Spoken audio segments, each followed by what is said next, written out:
Hi, welcome back to Daily Planet's 100 Years of Canadian Flight. I'm Jay Ingram. And I'm Zaya Tong, and we may be half done, but we've still got tons more to take flight. A little later, we'll prove that to fly, things don't necessarily have to look graceful.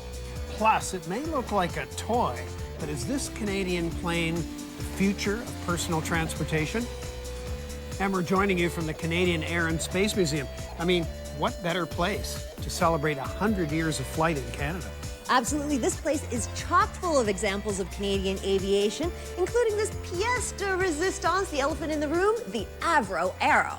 The Avro Arrow was definitely a plane that achieved cult status, but this one, this particular one, the only one of its kind in the world, has its own story to tell.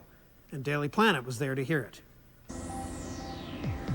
Here's something that hasn't been seen in over 50 years, surrounded by the volunteers who built it. A piece of Canadian aviation history is being rolled across the tarmac, a full-scale, non-flying model of the Avro Arrow, Canada's first and last supersonic fighter jet. Normally, the first reaction is I can't believe how big it is. And the reason for the size is because it is a delta wing. And it was also a flying fuel tank. It had like 19 fuel tanks inside of it because air-to-air refueling was just coming of age back then. So it was big. And that's really what people, the first thing they see, and they're standing underneath the landing gear, and they can't even touch the bottom of the airplane. The Avro Arrow was a twin-engine interceptor. 5 of the aircraft were built in the 1950s until the program was halted for political reasons in 1959. All the aircraft and, according to legend, nearly every scrap of material relating to the project were destroyed. There was a huge boom in aviation at the time. If the country that you were in were leaders in the aviation technology, you were leaders of the world. Very similar to what's happening with the computer world right now. Changes were happening as fast as they happened with computers. And here's Canada, this country, I think we were about 10 million at the time. We were building a world beater of an aircraft. Building the scale model of the Arrow took 8 years and nearly 140 people. During construction, Bruno Quatrin and his buddy Izzy Spinato put the finishing touches on the Bombay. And the wives were happy because we are out of their way. Bruno and Izzy spent 2 years building the metal frame, and now they're busy sorting the thousands of feet of wire that will be needed to run the electrical bits and pieces on the model. Okay, now we're gonna put some numbers on so our memory is not that great. Old age is a son of a bitch. Yeah, this work that we're doing is for our grandchildren to come and see what the grandfathers were doing and what the Canadian history in aviation was like. The work has been done by a wide variety of people. You have some people who have probably never held a drill or a hammer in their hands before, to a group of ex-Avro employees.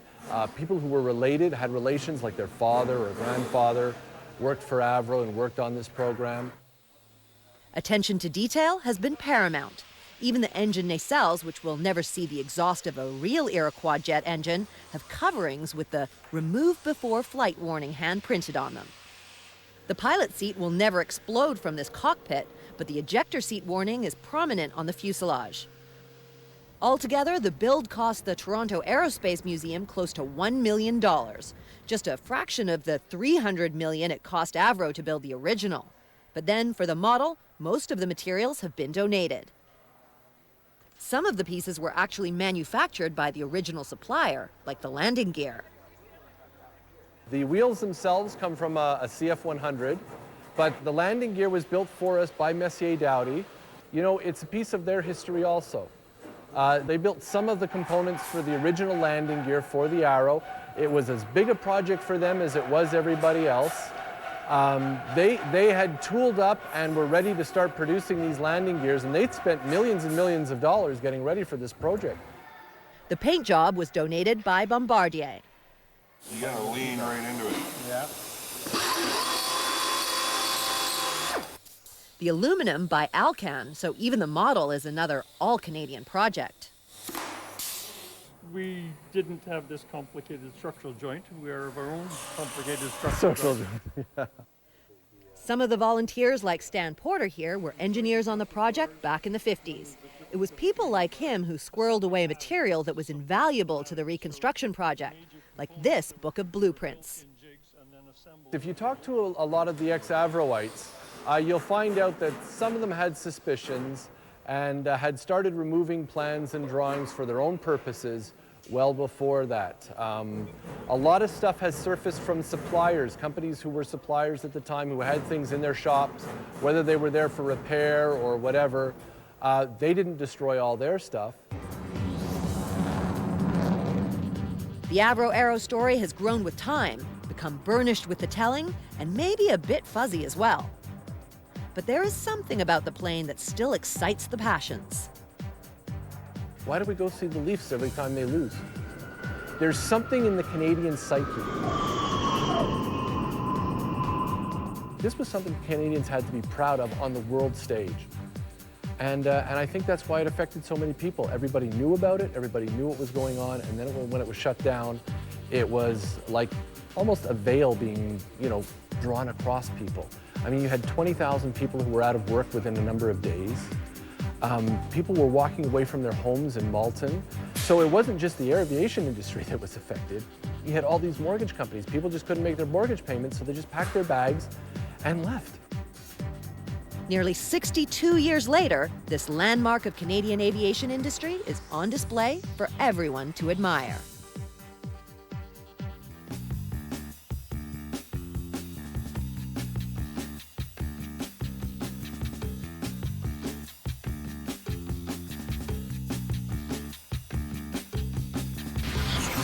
From the futuristic shape of the Avro Arrow to the awkward movements of a plane that looks like it shouldn't fly at all. It may not have the legendary status of the Arrow, but the Ornithopter is an aviation achievement in its own right. We'll show you what we mean next.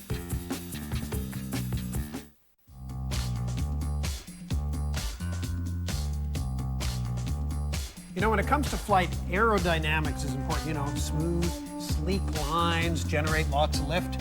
But this craft, the Ornithopter, seems to defy that. It's kind of boxy, and it looks like the wings were supposed to flap. As you can tell, it's called the Ornithopter, and it's inspired by birds. It almost looks like it's a cross between a chicken and an airplane. But it defied all the odds and took off anyway. This might look like a horrible accident, a short flight gone terribly wrong. But it's actually a rousing success and a major milestone in aviation history. As far as aircraft go, it doesn't look that unusual, but look a little closer. It has all the moving parts of most planes, but this is an ornithopter. It's built to fly like a bird. It's an aircraft that flies by flapping its wings like a bird. We call it an ornithopter, but we didn't make that name up. It's in the dictionary. It's from the Greek, meaning bird-like wing.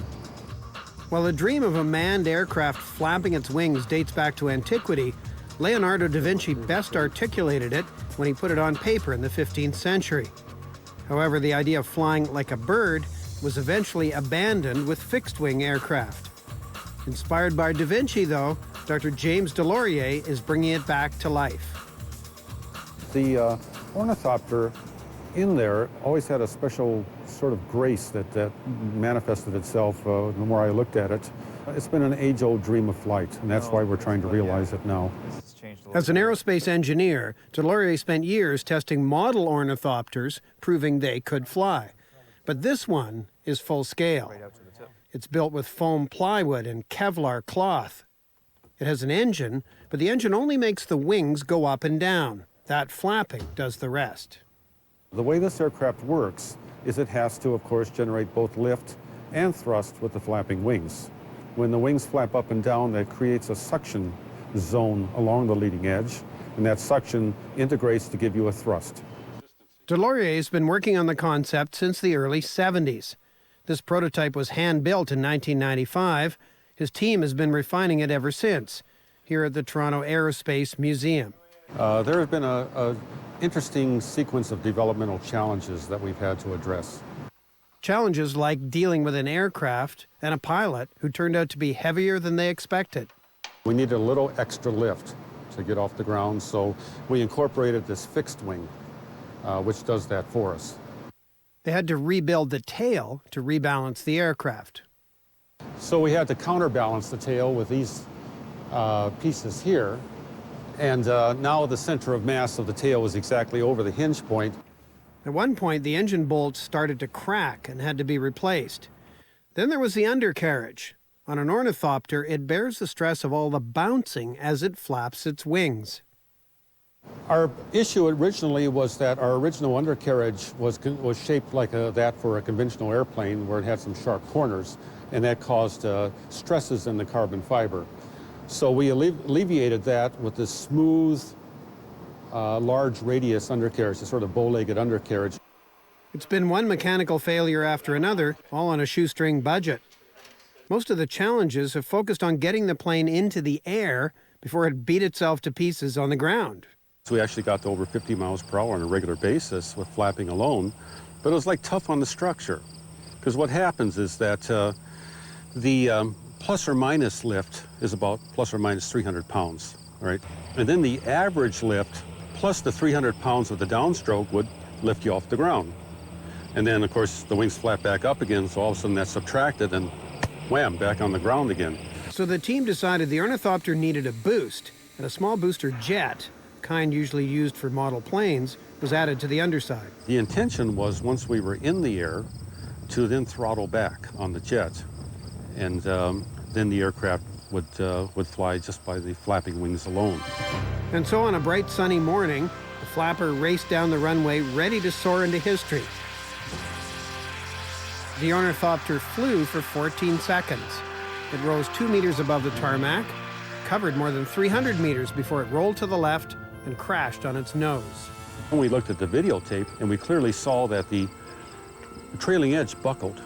It has a unique type of wing called a shear flex wing, where the trailing edges slide back and forth in order to allow the wing to twist. And one of the trailing edge pieces buckled up and jammed that shear flexing, and that reduced the lift and reduced the thrust. That caused the rolling. A 14-second flight that ends in a crash might not seem like cause for celebration, but keep in mind, that's 2 seconds longer than the Wright brothers' historic flight back in 1903. However, Delorier doesn't think those two would be very impressed. I think the Wright brothers, being very practical guys, would say to me, why did you flap wings? I think that if they had continued on with the notion of flapping wings, we probably would not have flown in 1903. In fact, I'm pretty sure of it, especially when I look at our bird and look at the carbon fiber composites and the computer modeling and everything else that was required. For now, the focus is on fixing the plane so it can be displayed in a museum. But its place in aviation history is secured. Just don't expect to see one taking tourists to Florida anytime soon. I think if I were in a 747 that was flapping its wings, I'd be downright alarmed. The thing is about the ornithopter project is that I don't envision ornithopters at large scales replacing anything that's flying now. But even if there is no job for it right now, at least we know the ornithopter can fly. Stick around, we got more cool aviation stories still to come, including a closer look at this. It might look like a remote-controlled toy aircraft, but this on a bigger scale could be our ticket to getting around like the Jetsons. We'll explain what we mean next. Liftoff. There's science everywhere. Daily Planet will show you where to look for it and what it all means. Spend some quality time on the planet. Daily Planet. Weeknights on Discovery Channel. From the farthest reaches of the red planet to our ever-changing green planet, Discovery Channel celebrates a colorful spectrum of rich, vibrant programming. We celebrate innovation, exploration, diversity, and determination. Celebrate laughter and wonder. Follow the path of human adventure and celebrate the future. Are you getting all this? With Discovery Channel.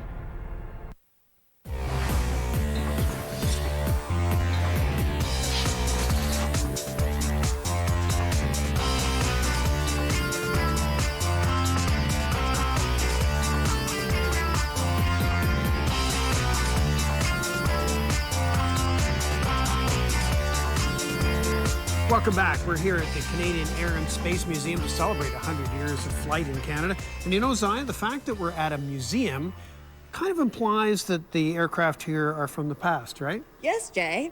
Museum equals things from the past. But my point is there are still people out there inventing new aircraft, pushing the boundaries on those, and some of those may one day end up in a museum like this. That's right. And the aircraft in this next piece that we're going to see, we think it's got a pretty good chance of ending up here, especially if the person behind it is right about his hunch about the future of aviation. Meet Gary Gress. He has a passion for flying, and this is his aircraft of choice. It's sleek, lightweight, and buzzes through the air like an insect. He calls it the Evader. A lot of people outside, when I'm flying my airplane or working on my airplane, they'll say, nice toy. You know, and, well, you know what, in a way it's true, because this is a passion, I love to do it, but I hope it's more too. In fact, Gary would like to see his model aircraft turned into a full-scale vertical takeoff and landing vehicle, the kind that you could fly to work. I guess the idea of taking off vertically has always intrigued me. And I'm not the only one. There's been many, many tries over the last 50 years of trying to make smaller vehicles. Well, the Jetsons is probably the best example of that. Except so far, no one has come up with a design that's really taken off. Some designs have been simple, some more complex. Others have received a lot of attention, but haven't amounted to much. The real problem has always been control. Either it's been just too complicated getting that control, too heavy, complicated, costly, getting that control, or the control hasn't been effective. Gary has obsessed over this problem, turning his apartment into a workshop and trying to solve it with his own design. Compact aircraft that uses only 2 propellers. If I had talked to a lot of experts in the field, they would have told me I'm pretty sure they would have told me it was impossible. That's because no other air vehicle uses just 2 propellers for lift and control. There are always other devices that help out. But adding more equipment means making the aircraft bigger, and that wasn't an option for Gary's compact design. He needed to find another solution. What's needed is a very, very powerful means of controlling the vehicle, and that just hasn't existed. And I think I've found a way to do that, to provide that. And that is by treating the propellers as gyroscopes, which they are, in fact are. Normally you try to just deal with or live with the fact that propellers are gyroscopes, like any spinning device is. What I've done then to control the vehicle in pitch, nose up and nose down, is to actually tilt the propellers sideways, like this. Tilting it sideways like that while it's spinning will actually pitch the nose of the vehicle down without any reaction, without any adverse or negative reaction to that. Under the hood, a combination of sensors monitors the motion of the aircraft so it stays on course. Roll control sensors are sending signals to the propeller motors, and if there's any disturbance in roll, it'll change the speeds of the propellers.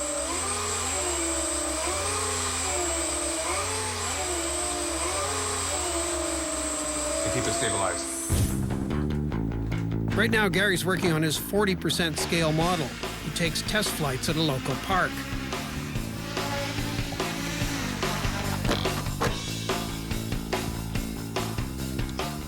Oh well, mechanical damage I think is just that tail, probably.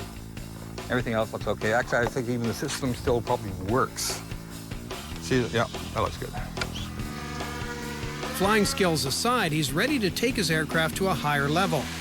That is, if he can find a partner with deep pockets. Including the funds for developing the full-size aircraft would be facilities, simple facilities, a small house with a barn or workshop area, and a large enough backyard to actually fly it. All right. Conquering the world of vertical takeoff and landing vehicles is not easy. That's why there aren't dozens of them flying around. But Gary dedicates almost every waking moment to this project, and he's keeping his eyes focused on the horizon.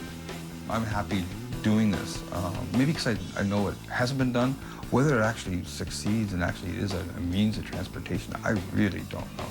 I'd like to think it would be.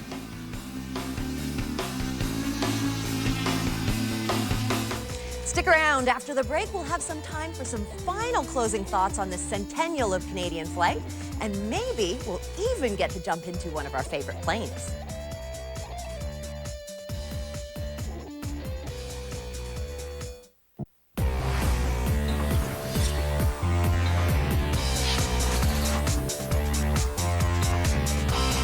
that wraps up our Daily Planet special looking at 100 years of Canadian aviation, and a pretty remarkable 100 years it's been. It has, indeed. So what do you think about the next 100? Well, I don't know. I was looking at the ornithopter and thinking about how planes tend to be inspired by birds a little bit. So, Yeah. for example, like some planes take off almost like a geese down a runway, like they launch off. And then you have planes that are like the albatross, you know, that kind of soar and cruise. So I think in the future we might have planes like hummingbirds, zippy, darty, moving about quite a bit. You know, that's a very cool idea. I'm sort of wondering, you know, you can sort of see some things of the future, like flights into near space or green technologies, because airlines are supposed to be huge carbon emitters. Right. But the Avro Arrow is a lesson, right? When it was built, everyone thought, here's the future of the Canadian aviation industry, and look what happened to that. So I think the future is unknowable, except for those little hummingbird-like planes. And our coverage of today's anniversary continues online with special bonus features at discoverychannel.ca/dailyplanet. Hey, thanks for watching. I'm Jay Ingram. And I'm Zai Tong, aka Iceman. Let's get this thing rolling. Now look, there's a whole bunch of checklist things here, but without my reading glasses, I can't read them, so let's just go. Sit back, Snoopy. I'm just gonna- taking you for a ride. I'm just gonna flip some switches here, rev this thing up. It's gonna go. It can go 200 kilometers an hour, That's right. and it could carry some executives, but we don't have any with us. I just So want let's to know just what the forget that. in-flight movie is today.